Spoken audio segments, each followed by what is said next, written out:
Hey guys, Bruce coming at you again. I try to do one serious video a month, and this is the one I'm choosing for October 2020. I want to talk today about 3D printing and resin and the benefits of one over the other, and my experiences with buying replacement parts specifically for the Star Wars toys that I like to make. I used to always be totally against 3D printing, which I still kind of am to a point, and you're going to find out why as I'm talking. So we're just going to dive right into it because I don't like to be long-winded, which I have a tendency to do anyway. I want to compare, we're going to go worst to best. And I want to compare some 3D products, 3D printing products that I got off eBay for replacement parts for stuff I was working on. Because I wanted to see, if they were any good. I actually considered getting a 3D printer, but I overall decided not to after seeing some of these products. Let's do a little comparison here. The first product I got was this here. All right, these are the XWing cannons that fit on the Kenner X-Wings, and also the Power of the Force they fit on. But if you look at the top one, that's a 3D printed one. The one in the middle is resin that I made myself. The one on the bottom is the original for comparison. Now, the problem I had with it, and it's right here, the problem I had with the 3D printed one was I didn't so much mind that it was the wrong shape, because I'm into customs, so the wrong shape on the front, that was kind of, I look at it as a difference, so it's not mistaken for the real thing, because the last thing I want to do is produce something that looks like the real thing and have somebody get ripped off. The problem I had with these, the 3D printed ones, is if you look at the picture, I don't think I can show it to you on this one, but this is the same one, but if you look on the picture, it's a very rough surface. It's almost like fibrous. And when I do resin, which is this one here, I get a better copy of it, and it comes out smooth. Now, if there is problems or bumps or seams, I can run some fine sandpaper on it and take that out, and carve it a little bit, make it my own. This particular one, it's different than the original, of course. That's what I do. But it fits better on the unit. I don't have the reverse picture of it. I'm going to try this. If you look at the bottom, I don't know if that's going to come out on or not, but if you can see those holes in the bottom, they come out much closer to fit on the original than this should come up good than this one does. If you can see, it does fit, but they have a tendency to fall off. Now, I'm not going to say who made this one. I'm not trying to down anybody. People are trying their best to, keep this hobby going. But the problem I have with this is the first 3D printed one I got. The problem I have with it is how rough it is. You can't sand that. When you do sand it, it was peeling apart. And painting it too. That's why this one's gray. I painted one, and the paint just peeled right off. It wouldn't stick. So at first it turned me against the 3D products. So I gave it a second chance, and I got the landing gear for my Legacy Millennium Falcon, hoping, maybe this was just a fluke. Same thing. It was all jaggy, and I couldn't sand it down, couldn't smooth it out, couldn't paint it. It was in the right color, but it just wasn't. It wasn't up to snuff, so to speak.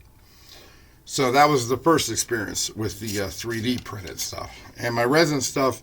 It's not perfect. It takes a lot of time to make these. You have to make a mold, and each mold we make costs about maybe $10 at least. So, it's a little bit expensive, but the 3D printing is much more expensive. And so I'm like, all right, well, which is better money-wise? And I'd have to go with my resin copy of the X-Wing guns as compared to this 3D printed cannon. So if you excuse me, I'm just learning how to use this graphic. Okay, let's put that down the bottom. Next thing I want to talk about is the YWing. There it is, the YWing bombs. Now, I don't have an original one of these. But same thing. The top one is a 3D printed one, and the bottom one is a resin casting that I made. I do have to be honest. This is my resin one. It was hard to make, and even mine didn't come out perfect. Mine had air bubbles in it. The one from the 3D printed one that I got off eBay, it still had that same fibrous material that you couldn't smooth down. And I wasn't impressed. I was ready to give up on it. So then, now I've been doing customs for about 5 years now, maybe a little longer. I kind of lost track. And I've never been able to get these right. These right. Wait, where am I at? Never been able to get these right. The blasters for the original first 12, first 21, however you want to look at it. So in comparison to these, if you look at the Stormtrooper blaster, which is right, I don't know where I'm pointing at. The top is the Stormtrooper, the real ones. The Stormtrooper blaster and the gun that's actually specifically for my blue snaggletooth. Those two are real. Now I don't know if you can see very clearly. Let me make this a little bigger so you don't have to look at me. Okay, that's a little better. But as you can see, I don't know if you can see my mouse or not, I'm pointing to the real Stormtrooper blaster on the top. That's the real one. There's no arguing about that. It is what it is. Same with the one next to it. It's the real Snaggletooth blaster. Rebel Blaster, they called it. Now, the ones in the middle here, Stormtrooper Blaster and Rebel Blaster, those are my own resin creations. A little bit different from the original because I won't make something identical to the original. But I feel that they are better than the 3D printed ones, which again come out a little bit jaggy. But I will say the 3D printed ones were actually printed in that color. And it doesn't quite match the original. Mine are hand painted. So I'm going to give this one a toss up because the 3D printed ones are good, but I have a problem with them looking too much like the originals, and that's where collectors really have a hard time because a hardcore collector wants the real one. And my resin copies they're great for displays. They look amazing, from a distance. Like if you have a whole fleet of stormtroopers and you give them these blasters, A, you don't have to worry about losing them because they're cheap, and B, they look good from a distance. They look like the real deal, and it just looks good in your diorama or your display. But as far as putting them on carded figures and stuff like that, of course, collectors don't want to do that. So this one, I'm giving this one a toss-up. And let's put that one down here. Next up is the Leia Blaster. Now, recently, I've seen the original Leia Blaster go. They've asked for like $100 on eBay for it. I disagree with that. They're not hard to find. Let me bring this picture up for y'all. Okay, there's the picture. And let me blow it up again so you don't have to look at me. All right, on the top, you have the 3D printed one. It's okay. Compare that to the original on the bottom. It's close. It's close. Still the problem with, sometimes you can have something too good. It is molded in that color. It's not quite the same as the original. I don't know if you can tell that on the video or not. Mine in the middle, of course, is the resin. That is probably the crappiest gun I make. It's really hard to make in resin, and that's also hand-painted. And you can obviously tell it's not the real deal. So I'm not going to say it's a toss-up on that one. I'm going to say the 3D printer version beats mine. And, of course, you can't beat the original because the original is the original. So that's all I have to say about that one. Move it down. YWing. Those little struts that go in the back on the engine. And this is just a quick picture. This I kept this in here because it actually really shows off the roughness of what a 3D printer does. In my experiences now. Because, you can tell by the title this is going to go somewhere else. But it works, and it looks good from a distance, like I say. I have made these out of resin. I don't have any to show you today, but I have made these out of resin and they come out nicer. But compared to the original, resin beats this hands down. Hands down. So now I want to get into why I've actually changed my mind with the 3D printing, because I met this gentleman online, nice guy. His name is Chris Lewis, and he runs Fantasy Carvings. You can find that on Facebook. He uses more high quality plastic, like the highest quality plastic. He does stuff in steel. He actually does guns, the pew-pews. He does pew-pews in solid gold if you want them. A little pricey, but I've seen them and they are amazing. So he sent me a couple pieces. I have a Legacy Millennium Falcon upstairs in one of my rooms, and I restored that from the ground up. And it has the regular dish on it, but he sent me.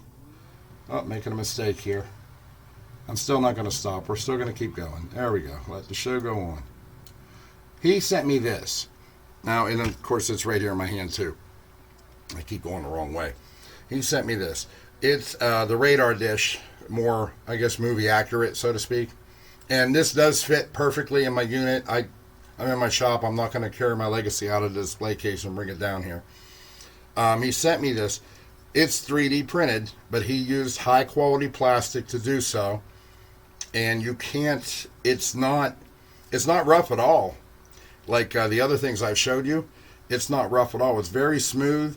I'm going to paint this so it matches. I wanted to show it off first in the original form before I did so. But I feel like it's going to take paint really well. There was one burr here, and I just took a little sandpaper and I knocked it off, and it came right off. It's not fibrous. It's not going to ruin the whole piece if you do a little sanding, or even if you want to customize it. And I don't know why you would want to ruin perfection, but it's much better. And this is what's turning my mind towards the 3D carving. Now, he designs all his own things on the computer and everything. It's not just some guy that got a file on the internet and started printing stuff out and making them over and over and over again. This guy really does his own work. So this is the one part. He also sent me, let's bring the next one up, from the TIE Fighter. If you've ever restored a TIE Fighter, which I have, these pieces are hard to find intact.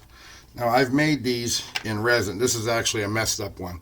I've made these in resin, and as you can see, compared to his, they're a little bit different. There's a hollow spot here. But I think, and this is his high quality plastic. It's a better quality plastic than this one was. And it looks good. This isn't painted. I don't really think you'd need to paint it if you have, like, well, I have a Darth Vader TIE Fighter, which would be the same color. I guess you could paint it if you wanted to. But once again, it's not fibrous. It's not jaggy. Nice smooth edges. Nice clear definition on the pegs, on the button on the top. Even the hook that comes out on the inside. It's better than resin, so he wins this one. But this is what's turning my mind around on the resin. On the 3D printing. What I'm saying now is, as long as you can find someone that does good quality products like this, like I said, from Fantasy Carvings, I would stick with it. But be careful, because some of the stuff on eBay is just not up to quality. It's junk, and it's not going to make a real collector happy. It's not going to make, sometimes you just can't find these things, and when you do, they're broken. And we don't like that. So okay, what's next here? Let's get this out of there. Oh yeah, I'm just going to take a quick minute and show you his Facebook. I'm going to bring this up here. Wish there was a quicker way to do this, but and like I said, this is his Facebook. It's called Fantasy Carvings, and you can search for him on Facebook, of course. You scroll down. There's a link right here. Okay, now you can see my mouse, I'm assuming. All right, there's a link right here. It takes you to fantasycarvings.com. You can check it out. Let's look at a couple of his things since...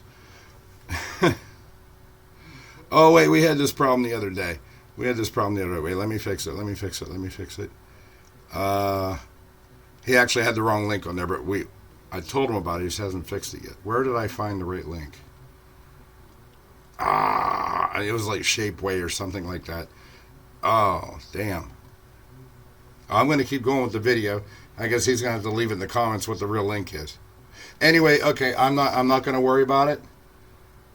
Chris, when you see this video, stick your link in the comments, please, so people can come see you and see what you have. I'm Bruce from Jenner Custom Toys. You can check me out on eBay under Jenner Custom Toys. Check Chris out at Fantasy Carvings on Facebook. Hopefully he'll correct that link. And yeah, I wish I could find the right link because I found it myself from here. Okay. Forget what I said. Like I said, I'm not going to edit this. I'm going to put it straight up the way it is. Click on Shop Now, and it takes you to this. I guess I should put the browser back up for y'all. Okay, let's all right, back to the Facebook page. Start over, forget everything I said. Here's this Facebook page, Fantasy Carvings, and you go down a little bit, it says Shop Now. Click on that. And then it's going to pop another window. Chris, you better fix this link. And my computer just, there it is. You get your Fantasy Carvings, it goes through Shapeways, and it's got, look at all this stuff he's got, man, I'm telling you. Vintage Besman Cloud Car Grill. Let me make this bigger. How do I do this? Okay, yeah, we can make that bigger. Make it bigger like that. And y'all don't want to see my ugly mug, so let's do this. Like I said, give me a break. I'm learning the software. All right, here we go. He's got, look, the Cloud Car Grill, $25. I think he makes that out of steel. He works a lot of stuff made out of solid steel. Add that retro control panel. I mean, just keep going down through here. Speeder dash pad. A lot of this stuff's made out of steel. High quality plastic. He's got all kinds of stuff on here, and he's adding to it every day. And this guy works hard designing, and he designs these himself. He just doesn't get on the internet and find a file. And there's the legacy dish right there. He doesn't just find a file and print it out and call it his own. This guy actually makes his own stuff. So if you get a chance, check him out. Sure, you're going to find something you like if you're a collector like me. And that's all I have to say tonight. I just wanted to say, the guy changed my mind. Well, there are a few things that I still will stick to resin making because it's October. I was fooling around the other night. I made this. It's a refrigerator magnet. I got a whole set of them. And that's all I got for you tonight, guys.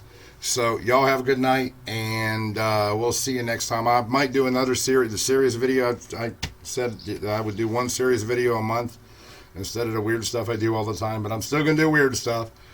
But tonight, it's a series video, but there's enough time left in a month. I might do one more. You never know. All right, guys, cheers. Have a good night.